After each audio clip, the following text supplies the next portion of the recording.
welcome to Charts and Hearts. I'm Sarah and she's Lindsay. And together we're working our way through an epic list of rom-coms in order to find and categorize tropes in the hopes of creating the nerdiest spreadsheet podcasts have ever seen. And this week we're doing all those movies that we can't believe we haven't actually gotten around to doing yet. I know. And for this episode we have Crazy Stupid Love. This one is less epic rom-com we haven't Yes. done yet and more epic rom-com of our lives. Just Yes. because I love it and I love Ryan. Yeah, it's very much like, so this movie came out in 2011. It's the one with Ryan Gosling and Stephen Carell and Julianne Moore and Emma Stone. And yeah, we definitely watched it a lot. Around when it came out. It was like one of those movies that I've seen like in the background or like, you know, like we'd be hanging out and, you know, having drinks because it was that era of our life. And we would just like put the movie on a lot or start watching it. Just stop to watch it at certain scenes and then and then go chat. Yeah, or like, you know, have it on and end up talking through most of it except for like the key parts. Yeah. Yeah. So yeah, I've seen it a lot, but haven't seen it for I haven't watched it in a long time. More than 5 years for sure. I don't even know.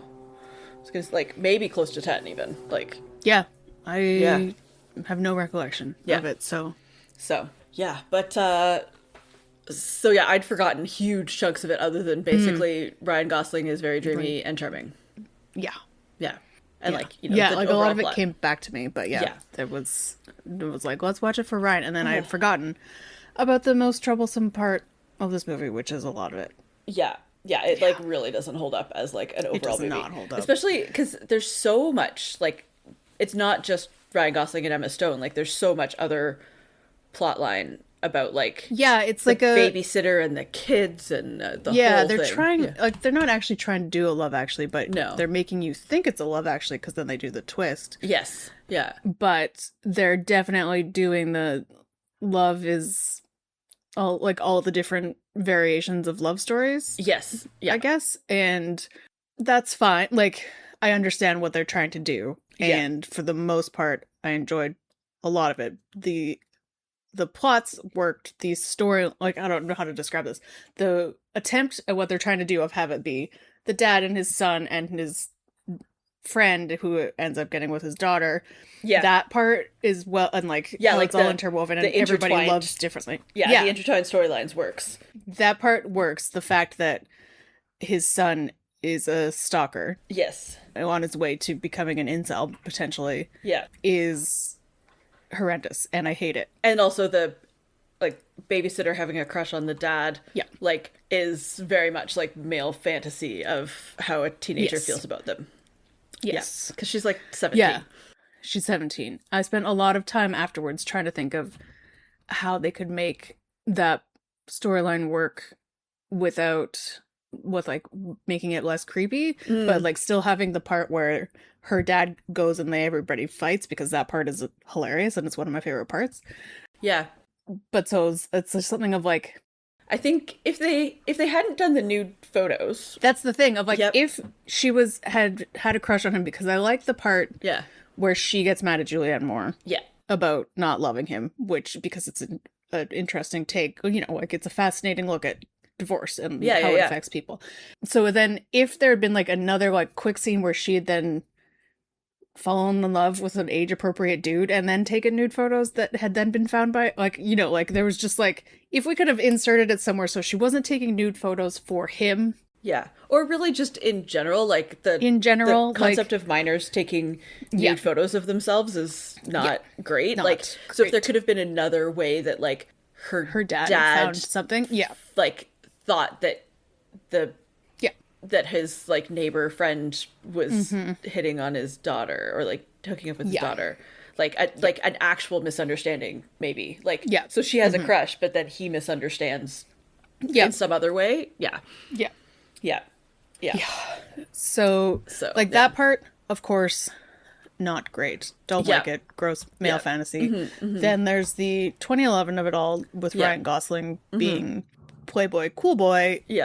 He's not Barney and like telling lies and making up things about being Neil Armstrong and going to space and all of that, but he is of that vein of sleeping with various women. Yeah. And like, I would like to think that because nobody ever comes back to him and gets mad for not calling, I would like to think that he always talks to them about it's like what they're doing. Yeah, like the people he's hooking up with, it's not like he's like it's a consensual He's not promising them. Yeah. Mm-hmm. Yeah, like they're both aware it's a hookup. Marriage. Yeah. Yes. So like in that case, I'm like, then that's fine. Everybody's consensual and enthusiastic, then you do what you want to do. The parts of him are not great towards women, but that's the writing, because this was written by men. And the like teaching Steve Carell to like be a pickup artist. It's very much that like pickup artist incel vibe, like slippery slope, like preying on their, making them feel important. When you don't really care. Like and that like, kind of stuff. Yeah, the tricks and tips to get a woman, like not to like going to bed. Find somebody that you like, but like just to get a woman, like as a conquest. As a conquest. But the kid, the 13-year-old crushing on the babysitter is definitely the worst part. And the part that bothers me the most is that the through line of this movie is soulmates and fighting for your soulmate. Which is a romantic movie thing, and sometimes it's fine. Like, I feel that the way Steve Carell and Julianne Moore storyline worked, of like, he wasn't creepy about it. He did some questionable things, but also he was allowed to. He was a separated man. He can have relations with people. They were on a break as opposed to other people. But the talking to his 13-year-old son, like they're trying to do the Love Actually thing of like, it's a kid who's in love and is like, this is my soulmate, but not asking any questions about it. Like, does she feel the same way? What have you done to, like, as opposed to, Liam Neeson actually talking to the kid in Love Actually. So like, if you could have, like, he's such a great father to this kid. And they talk about this stuff a lot. And I'm like, why don't you ask him a few more questions and give him a little bit more advice that's like, hey, don't be a stalker. Well, hey, she said no, stop then. Because in Love Actually, Liam Neeson is like, what have you done? And like, basically the whole thing is like, she doesn't even know I exist. So it's a different the big gesture situation. Is like getting attention. Whereas in this one, it's like, oh, she thinks I'm too young, or like she, like, it's not even a question like about her. She texts him and says, you are making me uncomfortable. So like, that was like 3 times after she says no. And then he like rides his bike to her house. Like, there's so many things. And then at the end, she just is like, oh, shucks, you're so cute. And I'm like, no, he's a stalker. Like, just because he's like a young looking 13-year-old doesn't mean that he's, because again, like, he's done this thing and he, like, there were no, like, he obviously didn't get with her, but there were no other consequences, like, so he's just gonna do it again. The being 13 and her being 17, that bothers me even less than any of this. Like, of course 13-year-old boys are gonna have crushes on babysitters. That's just the way that life works. And the concept of a crush versus like a crush that you should do something about. So it's incredibly frustrating, and like the fact that it's done in the name of romance is my treatise on this is that Ryan is Barney and everyone else in this movie is Ted. Because they all doing exactly the same thing Barney did, but in the name of romance. And like more subtly and but and like less prolifically, like with as many people, but exactly the same thing.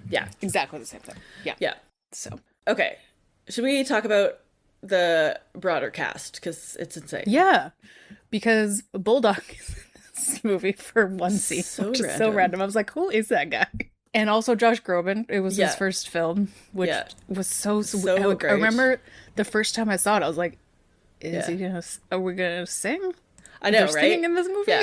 And then the little sister, who's like barely in it, but is like Joey King, who's like now been in a million things, like all the Kissing Booth movies, for example. She was like the main girl in those. And then Marissa Tomei is the teacher slash like sort of first person that Stephen Carell hooks up with. And then Kevin Bacon, I know, plays so good, like Julianne Moore's co-worker who she like has an affair with. Yeah. Yeah. And he's so good as like, oh my God. I'm a non-threatening dude. Yeah. Let's hang out. Mm-hmm. And yeah, he's great. He's Kevin Bacon. He's here. And like, I feel like they did that side of things well. Mm-hmm. Like, it wasn't like Stephen Carell wasn't mad at him specific. Like, it wasn't his fault that his wife had an affair. Like, it wasn't Kevin Bacon's fault. Yeah, he was just there. Yeah. Yeah, no, just so crazy.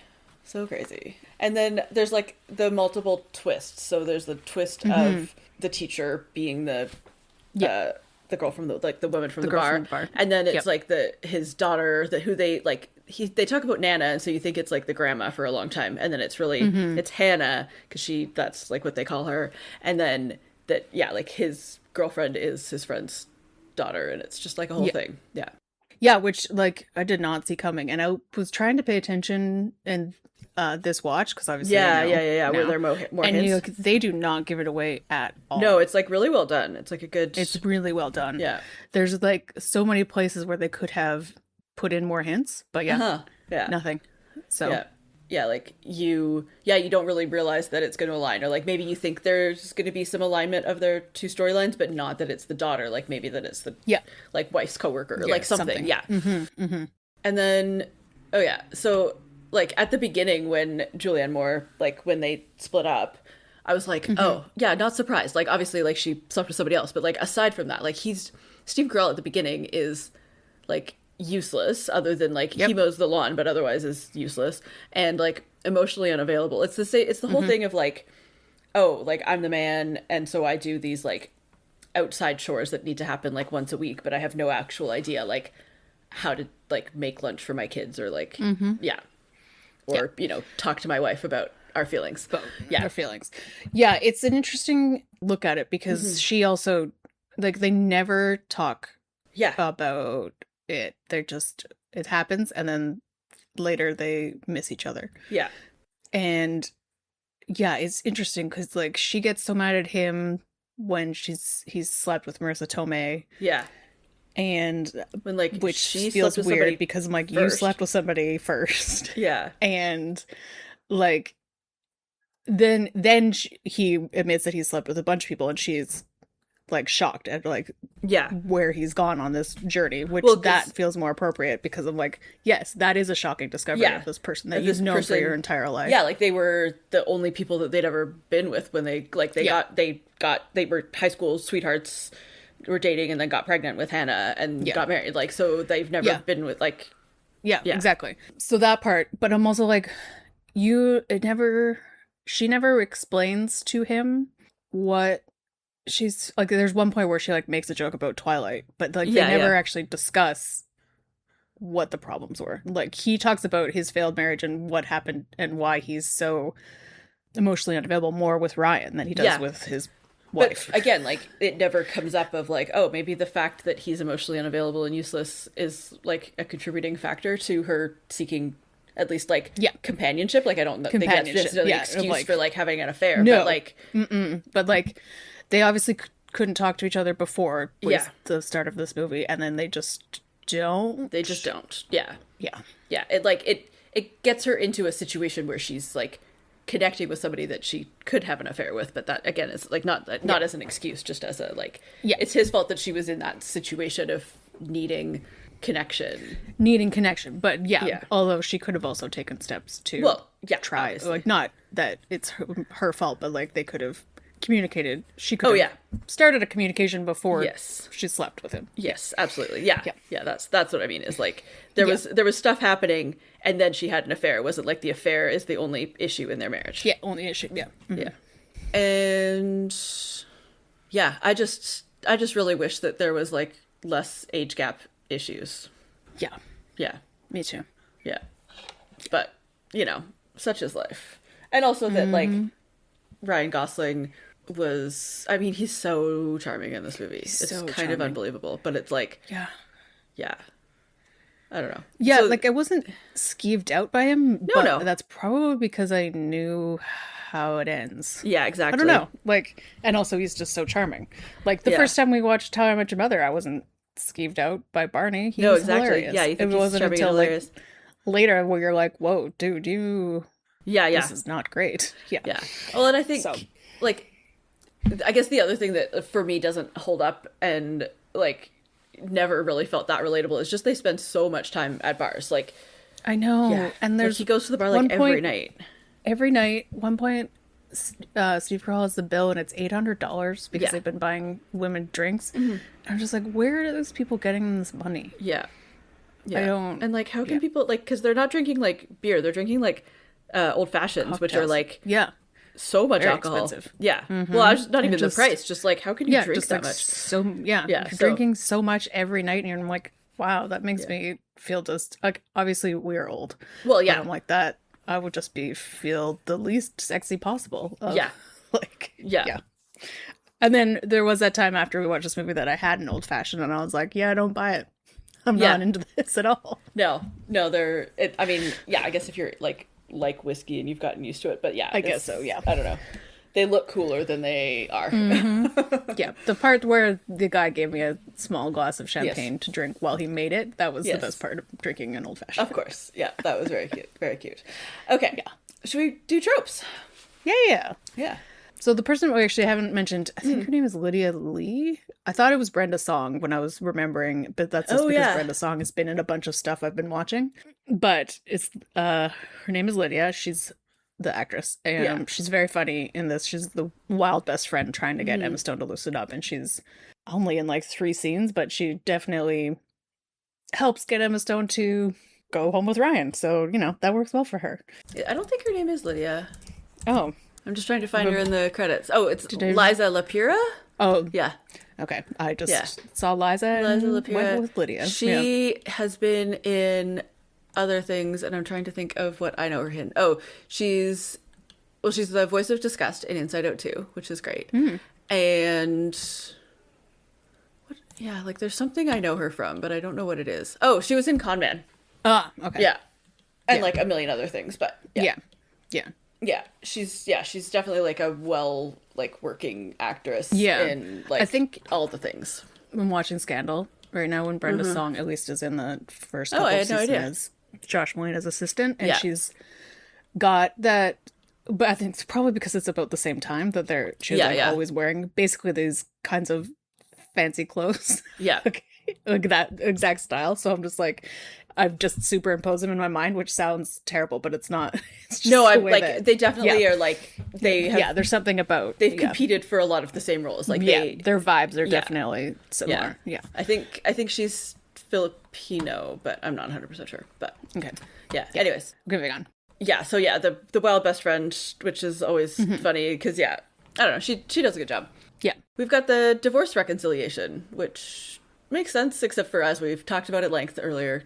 They don't really earn it. It's just like, poof, all of our feelings are back to normal. We're back to normal. Yeah.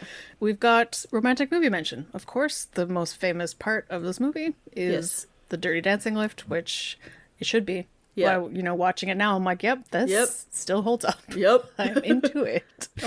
And then they also mentioned the Scarlet Letter, which is, of course, a trope, but also funny because Emma Stone. Yes, so, easy A. Yeah. We've got the old soul kid. Actually, kind of a few of them, because we've got like the 13-year-old who thinks he's an old soul, and then we've got the 17-year-old babysitter who also thinks she's an old soul. Yeah. Yeah. Yeah. Got a few montages. I really like the one of Emma and Ryan when they're in bed and they're just talking about, like, they're falling in love, basically. Yeah. It's really nice. And of course, because they have very good chemistry, as we all know. But there is also the makeover montage, which is great. Well, and it's fun to see a man makeover. Makeover montage. And not like it's a man making over a man. Like it's, it felt good. Like, and very like LA mall situation. Yeah. Yeah. We have outside school, which is always so weird. Just a California thing. I don't, I don't get it. Yeah.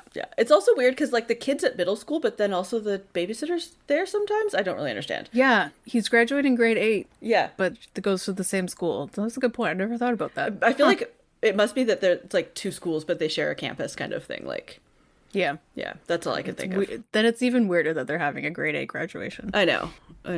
Who knows?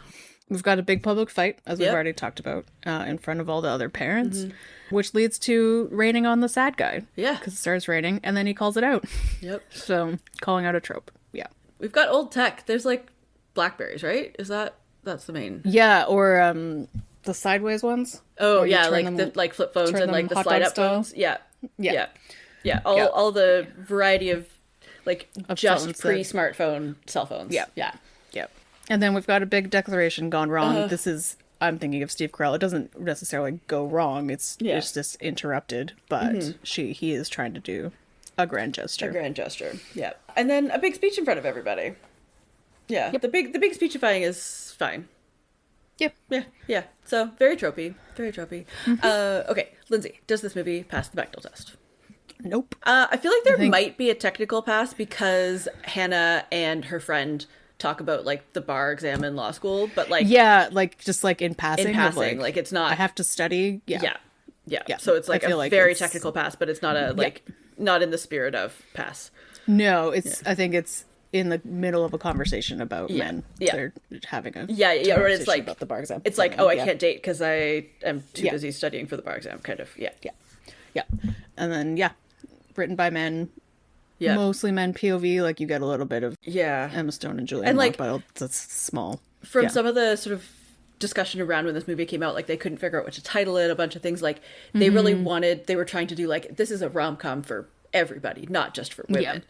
Like that makes it better, but also they were like, well, men aren't going to go see this if we call it Crazy Stupid Love. We got to call it something like cooler. Men are never going to see this anyway. I know.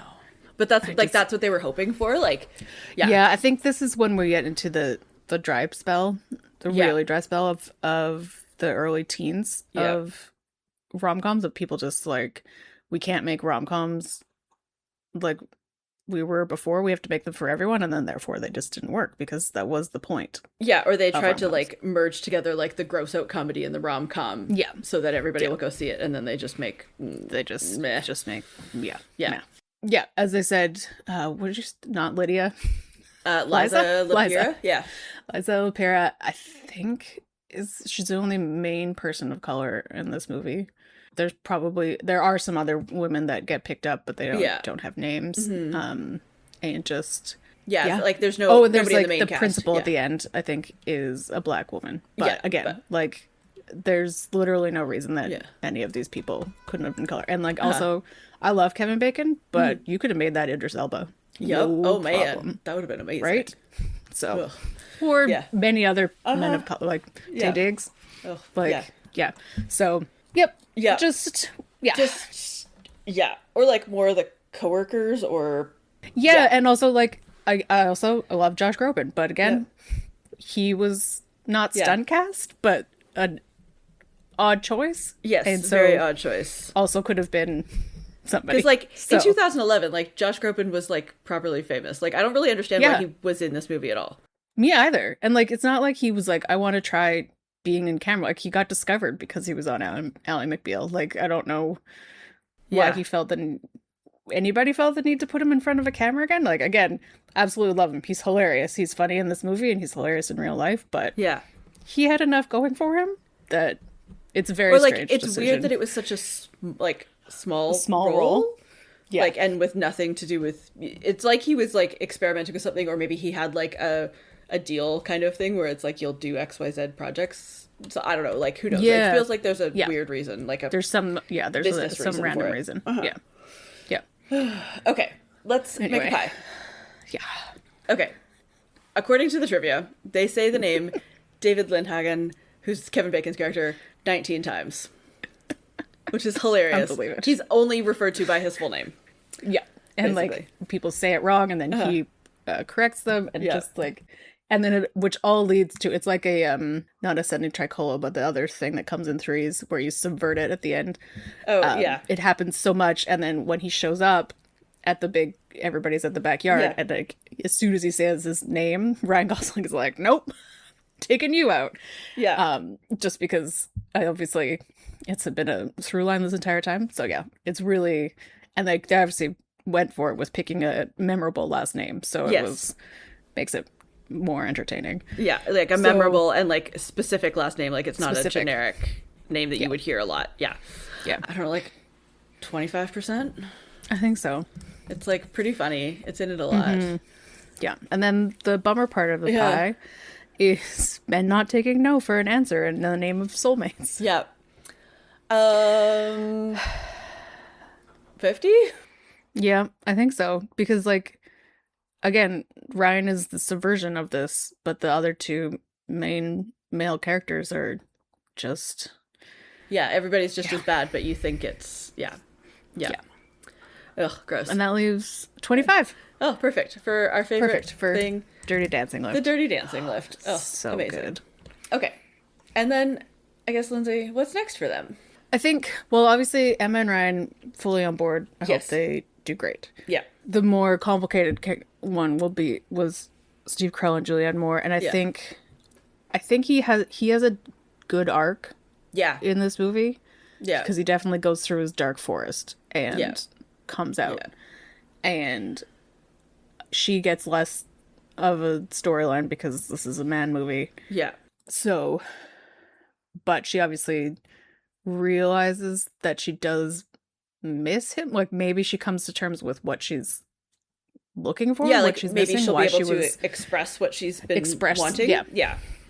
Yeah, that's my hope too, is like that they'll be able to actually have conversations. Have conversations and then reconcile or not.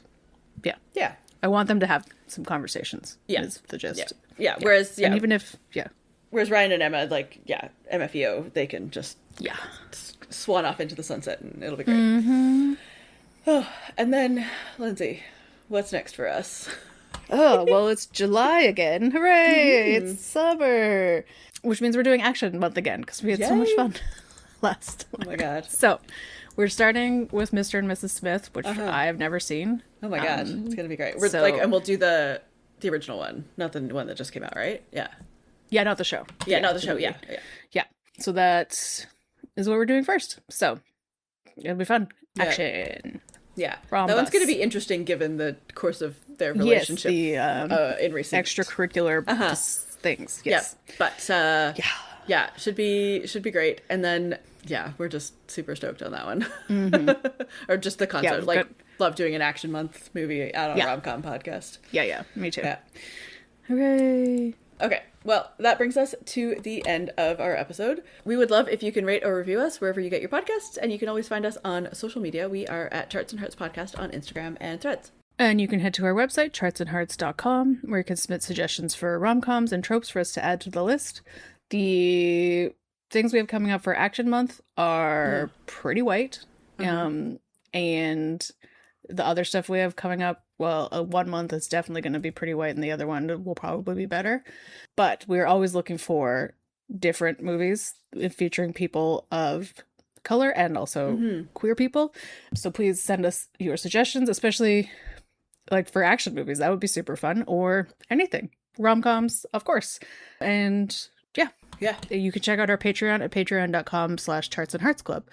For June, we did The Birdcage, which was great. You want to talk about age issues. That movie was great, and then also it was not great. Mm-hmm. So it was a good discussion, though, because, Oh, good times. Good anyway. times. Well, thanks so much for joining us. Let us know your thoughts on Crazy Stupid Love. Have you seen it? Do you have fond memories of it? Etc., etc. And in the meantime, I'm here to bang the hot guy who hit on me at the bar. So good. I love Emma Stone. Okay, bye. Yeah, me too. Bye.